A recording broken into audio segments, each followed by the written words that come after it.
আসসালামু আলাইকুম। আশা করি সবাই অনেক ভালো আছেন। আলহামদুলিল্লাহ আমরাও ভালো আছি। তো আমার শাশুড়ি মা মারা যাওয়ার পর অনেক দিন ধরেই মন মানসিকতা একদমই ভালো ছিল না। খুবই মন খারাপ হয়ে ছিল কয়েকদিন ধরেই। এই ঈদ মানে খুবই ডিফারেন্ট একটা ঈদ আমাদের জন্য এইবারের ঈদটা গিয়েছে, কোরবানির ঈদটা। যা হয়তোবা আসলে বলে বোঝানো যাবে না। তো সবকিছু মিলিয়ে অনেকদিন পর আমি আমার ঘরটাকে একটু ডিফারেন্ট লুক দিলাম। অনেকদিন ধরেই একদম মন খারাপ, কোনো কিছুতেই ভালো লাগছিল না।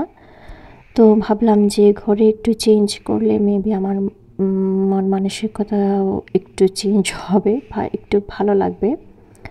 তো ঘরের যেকোনো জিনিস দেখেন একটু এদিক সেদিক করলে বা একটু পুরনো জিনিস একটু নতুন করে বেছিয়ে রাখলে একটু ডিফারেন্ট লুক আসে। একটা ভালো আপনার নিজের ঘর দেখতেই একটা ভালো অন্যরকম একটা ভালো লাগা কাজ করে। আজকে আমি অনেক অনেক কাজ করেছি যা আসলে ক্যামেরাতে কোনোভাবেই বোঝা যাচ্ছে না। ভালো করে ডিপ ক্লিনিং করেছি আমার ঘর, এই রুমগুলোকে, এবং উইন্ডো ওয়াশ করেছি বাহিরে থেকে ভেতরে থেকে। দেখতেই পাচ্ছেন আমার দরজা সব খোলা খুলে রাখলাম, কারণ ওয়েদার খুবই ভালো। ক্লিন করলে যে ক্লিন আসলে জিনিস যে ক্লিন তা দেখলেই কিন্তু বোঝা যায়।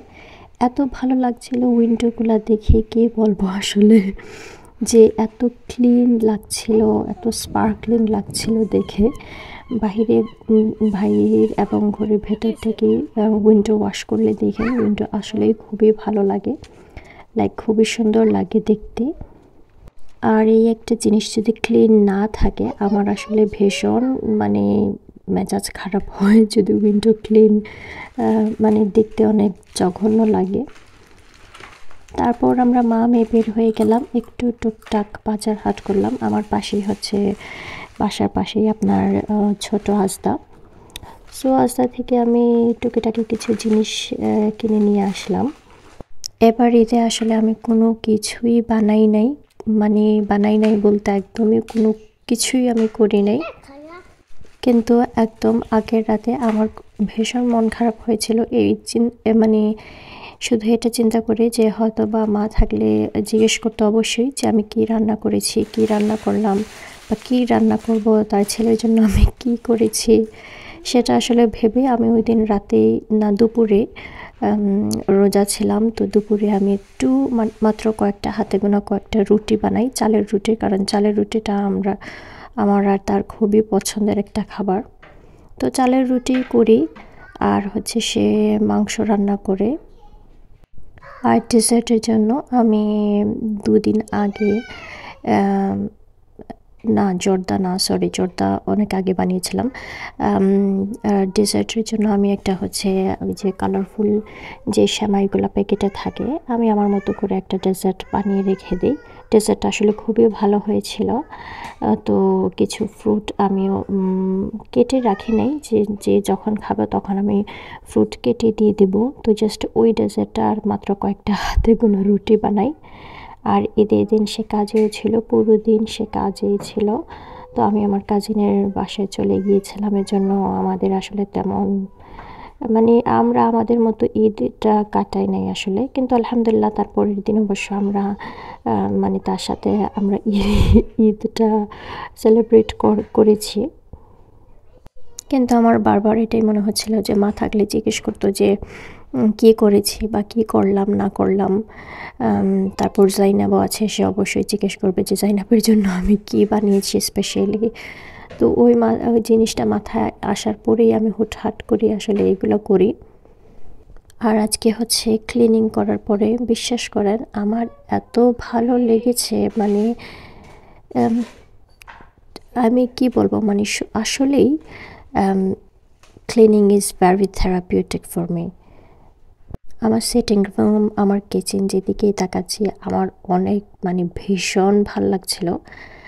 কিভাবে আসলে বোঝাবো আমি জানি না। তো তারপর আমি একটু টুকটাক যে বাজার করেছি তা ভাবলাম যে বিকেলে একটু নাস্তা বানাই। আবার মনে হচ্ছিল যে একদম ডিনারও শেষ করে ফেলবো। তো জাইনাব এখানে সে ব্রকলি খুবই পছন্দ করে। আর আমি তার জন্য ব্রোকলিটা সে খায় হচ্ছে আমি একটু জাস্ট হাফ বয়েল করে তারপর এটাকে বাটারের মধ্যে একটু ব্ল্যাক পেপার লবণ দিয়ে আমি একটু হালকা একটু নেড়ে চেড়ে তারপর আমি এটাই দিয়ে দিই। সে এটা খুবই পছন্দ করে মানে খেতে। আমি তার জন্য আমাদের জন্য ব্রোকলি একটু এখান থেকে কেটে নিচ্ছি যাতে আমি হাফ বয়েল করে ফেলবো এটা। আর মাইন্ডে ছিল অলরেডি দেখেছেন আমি এর আগে কুসকুস ভিজিয়ে রেখেছি।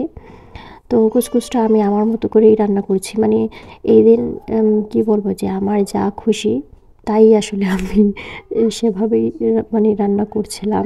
আমি আমার মতোই করে আমার মতো করে মানে সব কিছু করছিলাম। কোনো ধরনের কোনো রেসিপি বা কোনো কিছু তেমন আসলে আমি দেখি নাই বা মানে আমার যেটা মনে আসছিলো সেটাই আসলে আমি করেছি। আর দেখেন সে আমার সাথে কীভাবে মানে 24/7 আমি তো ঘরে থাকলেই সে আমি কী করছি না করছি সব A to Z ফলো করবে। কী রান্নাবান্না করছে সব কিছু তাকেই করতে হবে, তাকেই নাড়তে চাড়তে হবে, সব কিছু মানে সব কিছুতেই ওনার হাত দিতেই হবে। তো আমি এখানে ক্যারট পিলার দিয়ে ছিলছিলাম, তো সে শুরু করেছে যে সে এটা করবে। এর আগে অবশ্যই যদি আমি তাকে দিয়েছিলাম একদিন আসলে হঠাৎ সে হাত কেটে ফেলেছিল, তারপর আমি আর এই কাটারটা দিই না পিলারটা। তো আমি বললাম যে আমি তাড়াহুড়ো করে শেষ করে ফেলি আর তোমাকে হচ্ছে আমি ক্যারট দেবো, সে ক্যারট খাবে। তো আমি ক্যারট তার জন্য জাস্ট স্লাইস করে একটু ধুয়ে দিয়ে দিলাম। আজ যদি মা থাকতো মা হয়তো এই ভিডিওটা দেখে অনেক খুশি হতো বা জাইনাবকে হিজাব পরা দেখে সে খুবই খুশি হতো। সে সবসময় আমাকে বলতো যে নামাজ পড়ার সময় তাকে নিয়ে সাথে নামাজ পড়িও, তাকেও হিজাব দিও, তাহলে সে বুঝবে। বাইরে যেতে তার মাথায় হিজাব দিও। তো মাশাআল্লাহ তাকে হিজাব পরলে আসলে অনেক ভালোই লাগে। যে কোনো বাচ্চাকে আসলে হিজাব পরলে অনেক সুন্দরই লাগে, ভালোই লাগে। তো সে সবসময় এইসব আমাকে বলতো যে এটা করো ওটা করো। আল্লাহ সুবহানাহু ওয়া তাআলা আসলে সবাইকেই সবার মা বাবাকে আসলে নেক হায়াতে তৈয়বা দান করুক, সেটাই আসলে দোয়া করি। প্রত্যেকটা সন্তানের কাছেই তার মা বাবা খুবই প্রিয় এবং খুবই কাছের মানুষ। আর প্রত্যেকটা মা বাবার কাছেও তার সন্তান হচ্ছে সন্তানের চেয়ে আসলে কোনো কিছুই দুনিয়ায় এই পৃথিবীতে হতে পারে না। তো আল্লাহ যাতে সবাইকে আসলে সুস্থ রাখেন। সুস্থতার চেয়ে বড় নিয়ামত আসলে আমাদের লাইফে অন্য কোনো কিছু হতে পারে না। আর আসলে আল্লাহ তাআলার নিয়ামতের উপরে আমরা কি বলবো যে কোনোভাবেই শুকরিয়া আদায় করে আসলে শেষ করতে পারবো না। আলহামদুলিল্লাহ লাকাল হামদু লাকাশ শুকর। আল্লাহ যে আমাদেরকে আসলে এত ভালো রেখেছেন, এত সুস্থ রেখেছেন। মানে সুস্থ আপনি যতক্ষণ সুস্থ থাকবেন আপনি বুঝবেন না যে আপনি অসুস্থ হলে আসলে এই সুস্থতার যে কতটুকু মূল্যবান একটা জিনিস আপনার কাছে ছিল বা কতটুকু যে আপনি মূল্যায়ন করা উচিত ছিল, সেটা আসলে একমাত্র আপনি অসুস্থ হলেই বুঝতে পারবেন। তাই আমাদের আসলে উচিত যে প্রত্যেকটা সেকেন্ডে আমরা আল্লাহ তাআলার শুকরগুজার করব। এটাই হচ্ছে আমাদের আসলে কাজ। আমরা আসলে কতজন বা আমরা কে আসলে কখন মানে শুকরগুজার করি, এই জিনিসটা দেখি না। আমরা সবসময় মানে কোনো না কোনো কিছু আমাদের থাকেই, মানে কমপ্লেন আমাদের মানে সব সময় অল টাইম আমাদের কাছে কমপ্লেন থাকে। আমরা কোনোভাবেই আসলে বলে না মানুষ, কোনোভাবেই মানে আমরা খুশি থাকতে পারি না বা মনে হয় যে আমরা খুশি না। কিন্তু আমি মুফতি মেনকের একটা লেকচারের কথা আমার খুবই মনে হয়। একটা লেকচার মানে মাত্র কয়েকটা লাইন, তো উনি এখানে বলেন যে সবসময় মানে ডাউন টু আর্থ থাকার চেষ্টা করবেন। যার পরিস্থিতি যেভাবেই হোক না কেন, যে মানে জীবনের যে প্রান্ততে যে চূড়ান্ততেই আপনি চলে যান না কেন, সবসময় down to earth humble person হয়ে মানে পৃথিবীতে মানে থাকার চেষ্টা করবেন। নিজের ভেতরে আসলে এত হুরুর, এত অহংকার দেখানোর কোনো কিছুই নাই। আসলে আমাদের মধ্যে অহংকারের মানে কী নিয়ে এত অহংকার আমরা করব? কি আছেই আমাদের অহংকার করার? তো অহংকার যেহেতু পতনের মূল, এই জিনিসটা আমাদের আসলে না করাই, এই জিনিস না করাটাই ভালো।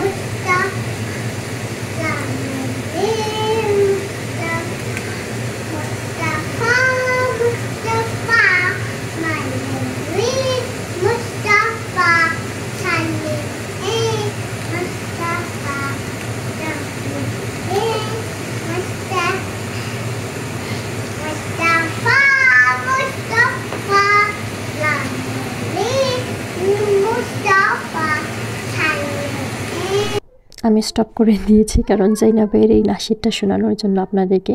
আমি একদিকে রান্নাবান্না করছি, আসি ওই পাশে কাউন্টার টপে বসে বসে আপনার মুস্তাফা মুস্তাফা বলছে। আমার তো খুবই ভালো লাগছিল। আল্লাহুম্মা বারিক। সবাই আমার মেয়ের জন্য অনেক বেশি করে দোয়া করবেন, আল্লাহ যাতে দুনিয়া ও আখিরাতে তাকে কামিয়াব হাসিল করায়। তো যেটা বলছিলাম যে সবসময় নত হয়ে থাকার চেষ্টা করবেন এবং সবসময় আপনার থেকে নিচের লেভেলে যে মানুষগুলো আছে তাদেরকে দেখার চেষ্টা করবেন, তাদের থেকে শিক্ষা নেওয়ার চেষ্টা করবেন। সবসময় এই জিনিসটা ট্রাই করবেন। কখনো এই জিনিসটা দেখবেন না যে আপনার থেকে ভালো কে আছে, ভালো কীভাবে কে কী করলো না করলো, ওই জিনিসটা দেখবেন না। তাহলে আপনি কখনোই শুকরগুজার করতে পারবেন না।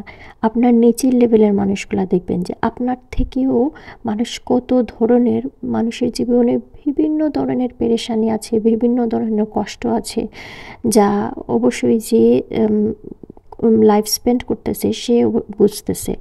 আমি আর আপনি হয়তো তার জিনিসটা, তার বিপদটা আমরা বুঝতেছি না। এজন্য আপনি যদি আপনার নিচের লেভেলের মানুষদেরকে দেখেন তাহলে বুঝবেন যে আপনি আপনার সিচুয়েশনে কতটুকুই ভালো আছেন বা আল্লাহ তাআলা আপনাকে কতটুকু ভালো রেখেছে। হয়তোবা আজকে আপনি যে সিচুয়েশনে আছেন, অন্য কোনো মানুষ আপনার এই সিচুয়েশনে আসার জন্য কত না দোয়া করছে, কত না স্ট্রাগল করছে আপনার এই লাইফস্টাইল পাওয়ার জন্য। সেজন্য যেই অবস্থায় আছেন, যেভাবেই আছেন, আলহামদুলিল্লাহ বলেন, আলহামদুলিল্লাহ লাকাল হামদু ওয়া লাকাশ শুকর। এবং দোয়া করি এবং আপনারাও দোয়া করবেন যাতে আল্লাহ সব সময় আমাদের উপরে রাজি খুশি থাকেন এবং আমরা যাতে আল্লাহ তাআলাকে সব সময় রাজি খুশি রাখতে পারি। জীবন কিন্তু অনেক ছোট, তাই চেষ্টা করবেন আপনার সর্বোচ্চটুকু দিয়ে আপনার মতো আপনার জীবনটাকে কাছের মানুষদের সাথে উদযাপন করতে এবং কোয়ালিটি টাইম স্পেন্ড করতে, যাতে ইন ফিউচার আপনার লাইফে আপনি নিজে কোনো রিগ্রেট না করতে পারেন। টিল নেক্সট টাইম, মা আসসালামা।